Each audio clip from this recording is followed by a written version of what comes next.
Hi everyone, this is a video solution for the question 4 in tutorial 3. So you can see here, actually this is a question from the main exam paper last year, so 2018 to 19. So this is this exam question itself will have, you can see if we add them up, it will give us such as 5, 5, 10, 16. Okay, so this question itself has 16 marks altogether. Okay, so if you have a look at that, this question looks quite a bit long, and however we can divide all these questions into different groups. So first of all, so we need to sketch a thermodynamic cycle on a PV diagram, which I already think I think we already have quite a few practice on this. And the third one, the second and the third one, we're going to calculate the work done. Okay, the work done from 1 to 2, 3 to 1.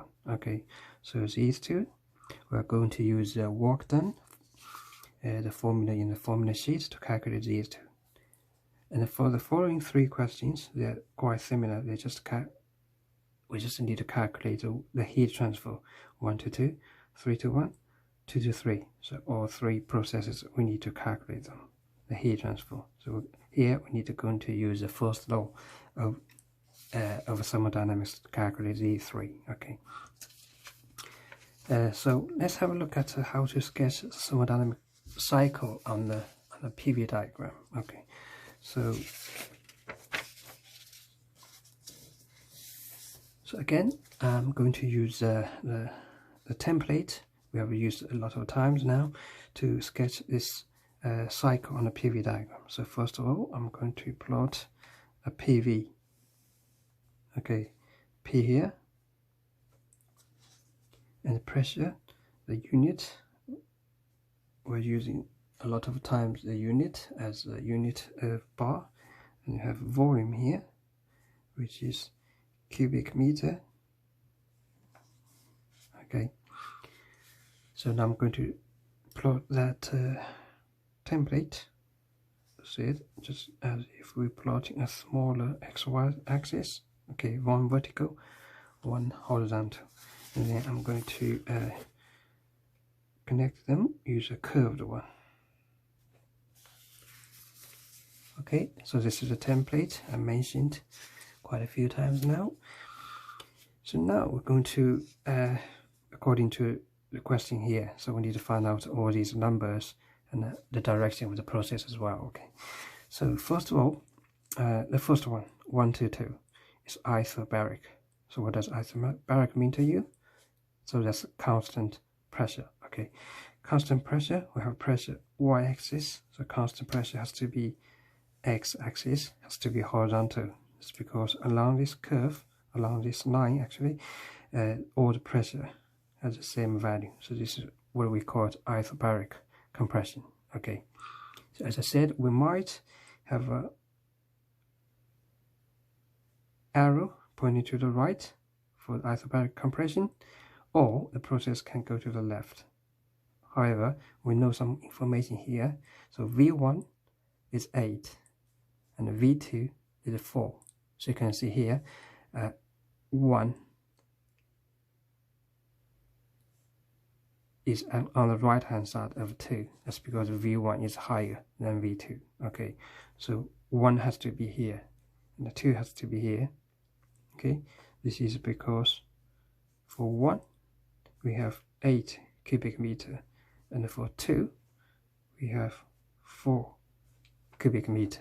This is how you're going to decide the direction is from 1 to 2 going to the left, not 1 to 2 going to the right. Okay, because we have small numbers on the left of bigger numbers on this V axis.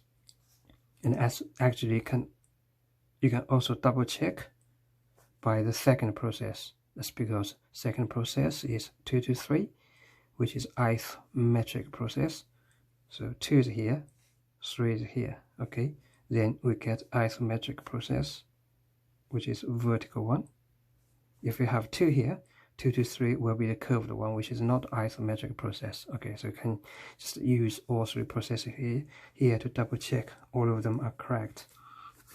So 2 to 3 isometric process. Okay, and a 3, 2, 1. So this is only last process left, which is a curved one, which is isothermal process. Okay, isothermal. And also we have expansion here.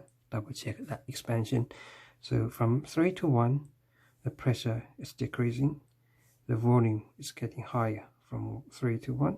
Okay, 3 to 1, which is exactly expansion process. Okay, so that's actually, yeah, the thermodynamic cycle on a PV diagram. Okay, so we can also put all the other values, PV values, on this diagram, because you are going to use them for the following calculations.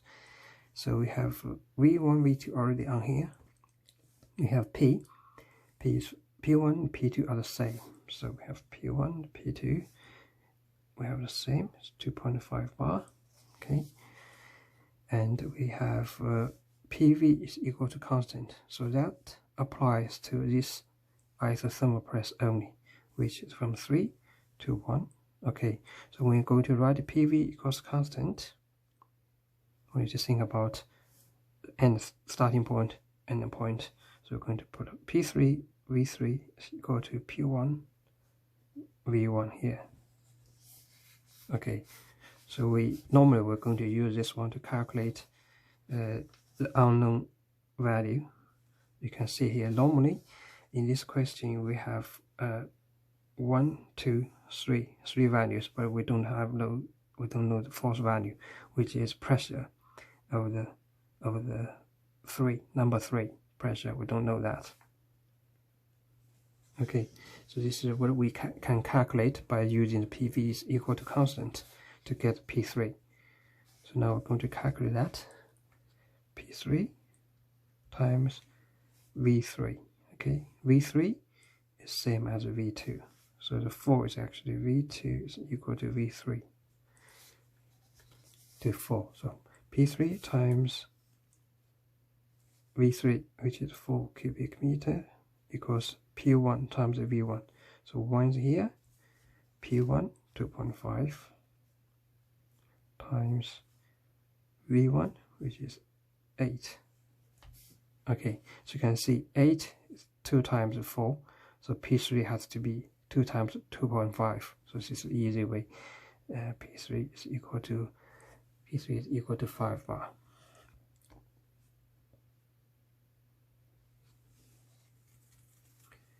So this is the first question.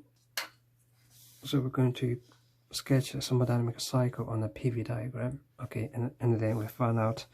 So this is a 5 bar. All the PV values for all 3 different numbers. Okay. Now the second step is that we're going to calculate the work done for the 2 processes. So actually we need to calculate for 3 processes, but for 2 to 3, which is isometric process, the work done. Okay, so the work done 2 to 3 for any isometric process, because dV is 0, so we have 0 here. Okay, so this is easy, and then we just need to calculate W1 to 2 and W3 to 1. So we're going to do this one by one. Okay, so this is 1. Okay, and we're going to do 2 now. W1 to 2. So we have look 1 to 2. What process is that? So this is actually here isobaric process. We're going to have a look at the formula sheet. So isobaric process, W is equal to pressure V2 subtract V1.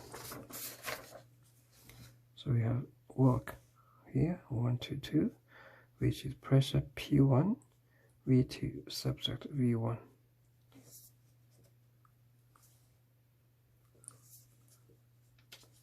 So P1 is here 2.5 bar.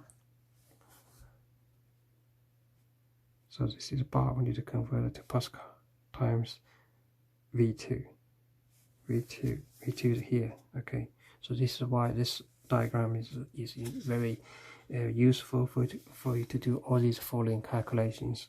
So we just check the diagram. V2 is here, which is 4 subtract V1. So V1 is here, it's 8. Okay, so this will give us answer minus, because this is a negative value, minus 1000 joule.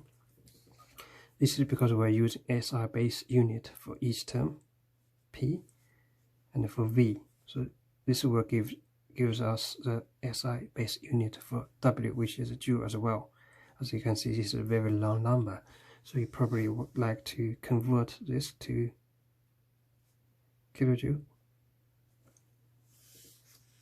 Okay, so this is the second question.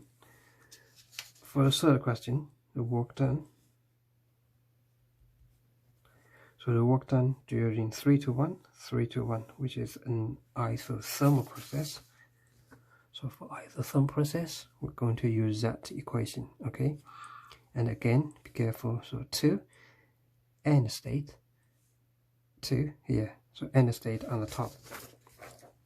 So we're going to write W work 3 to 1, which is, we're going to use PV equals constant here. So they are the same. So you can use any of these. So now I'm going to use P1, V1. Okay, as I said, on the top you have end state. End state here is 1. V3. So P1, where's 1? 1 is here. P1 is 2.5. Again, you're going to need to convert that to Pascal times V1. So V1 is 8.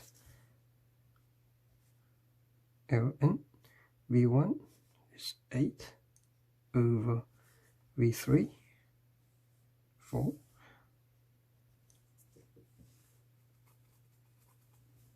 So this will give us answer, which is quite a long number again. It's about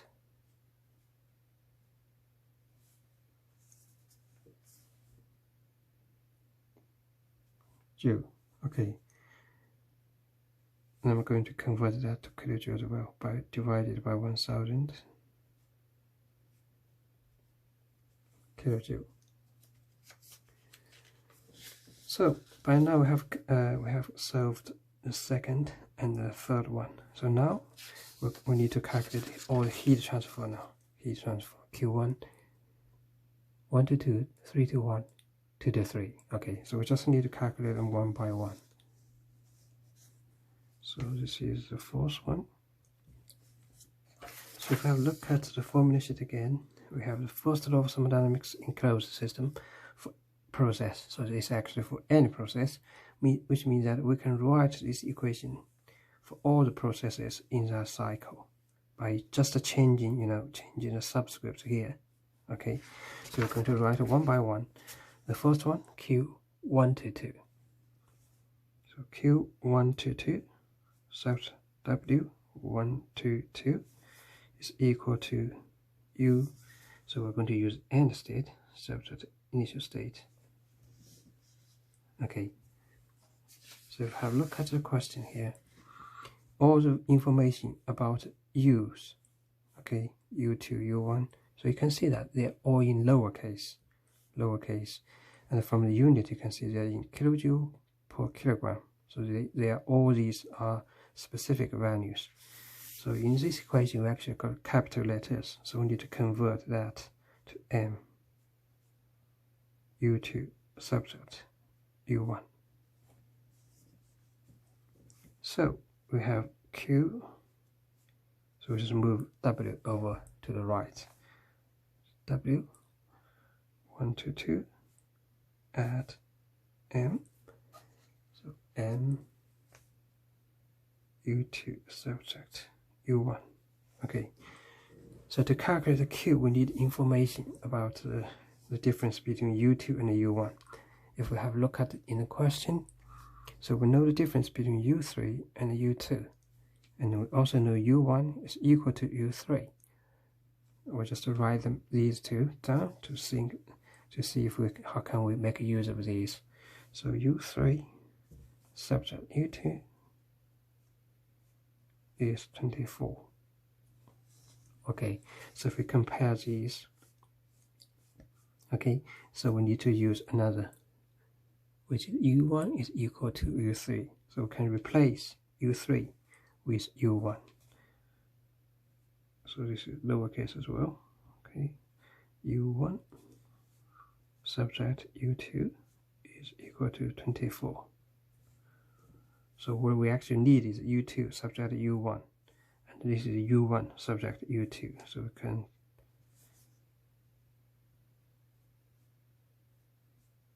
times -1 on both sides. Okay, so this is kilojoule per kilogram. Okay, so now we have U2 subject U1, and then we can replace this one in there, and we can get W1 to 2. So all the work has been calculated for the previous steps. Okay, so this is -1000. Okay, be very careful because this is in kilojoule. I can just write a unit on the top to remind myself all the units. Add. Okay, so M mass is 2.5 kilogram. Okay, so this is a kilogram times U2 subject U1, which is minus. Okay, this is kilojoule per kilogram. So kilogram cancelled.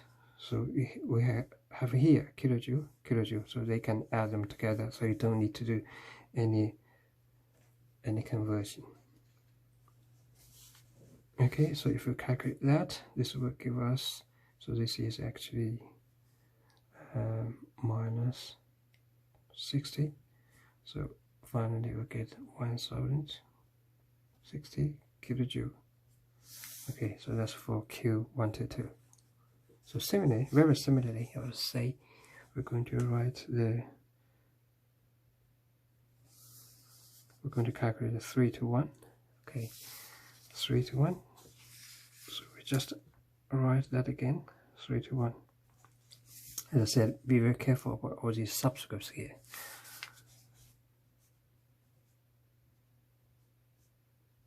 Okay. So now we're going to use U1 end state 1 subject initial state.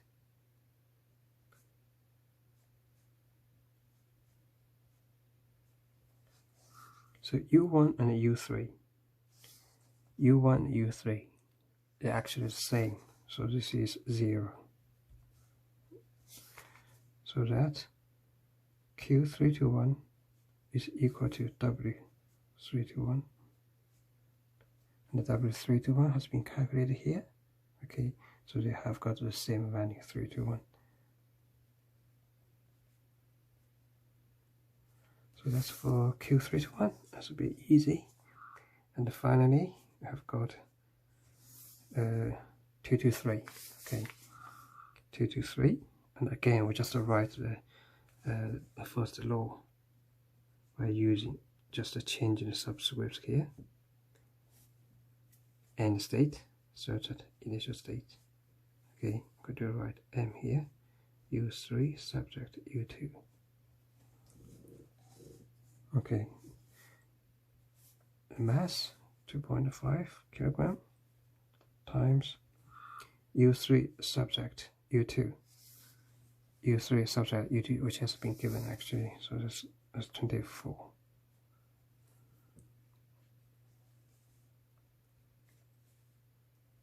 $60 kilojoule. Okay, so as you can see here, this is a very typical exam paper question. Okay, we have quite a few sub questions.